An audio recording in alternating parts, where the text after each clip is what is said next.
at the finish line, with hearts pounding fast, excitement intertwined. Steps so quick like flashes of lightning, they dash, focusing on the goal with the final determined clash.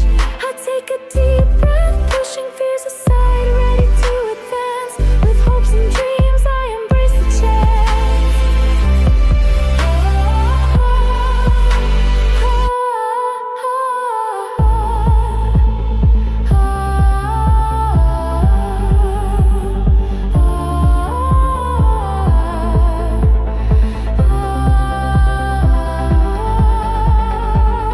I leave everyone behind, fighting with myself. I rise in the struggle. I find the strength to reach the skies, running through the storms, never looking back.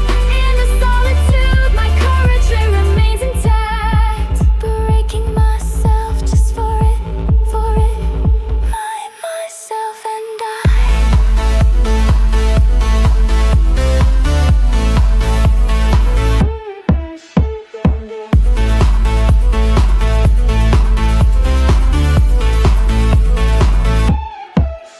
In the quiet moments, I confront the chaos within, reflecting on battles lost and lessons learned.